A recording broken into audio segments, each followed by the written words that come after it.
আরেকটি গাছ আমরা দেখাচ্ছি। এই গাছটি কিন্তু আমরা প্রায়ই দেখি বিভিন্ন জায়গায়, কিন্তু আমার সেই বন্ধু সে কিন্তু এই গাছটিকে আবার ওষুধি গাছ হিসেবে কিন্তু সে বলছে। আমরা একটু জানবো যে এই গাছটির নাম কি এবং এটার গুণাগুণ কি। এই গাছটার নাম কি আসলে? বাঠির গাছ। বাঠির গাছের যে ডুগা এরকম করে যদি হাত পাও কেটে গেলে যে জায়গা অংশ কেটে জায়গা, এই অংশের মধ্যে পাতা চিরা মানে পাতার রস রস লাগাইলে কাঁটা চিরা ভালো হয় নাকি? চিরা ভালো হয়ে যায়। আচ্ছা, এটা কৃমির জন্য ভালো উপকার। কিসের? কৃমির জন্য। এবং এটা টেস্ট কেমন? তিতা তিতা। এবং কোন অংশটা খাইতে হয়?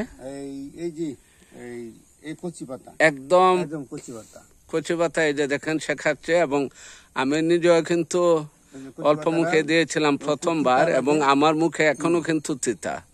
তো আমার মনে হয় তিতা মানে অবশ্যই কৃমির জন্য অনেক ভালো।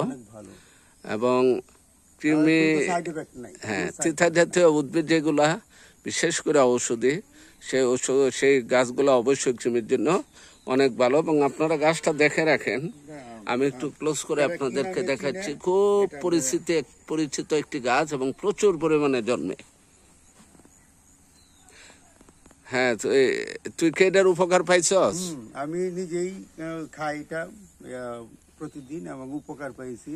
এবং হাত পা কেটে গেলে যদি কোনো অংশ না শুকায়, এটা খুব দ্রুত শুকায়।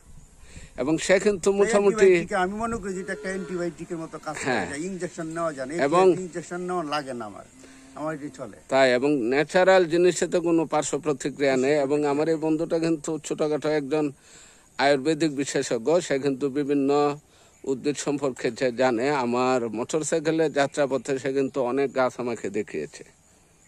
যাই হোক, আপনারা এটা জেনে রাখেন এবং অন্যদের কাছ থেকেও জানবেন বিভিন্ন গাছ সম্পর্কে। সেটা আমাদের খুবই দরকার, কারণ গাছ হচ্ছে আমাদের পরম বন্ধু।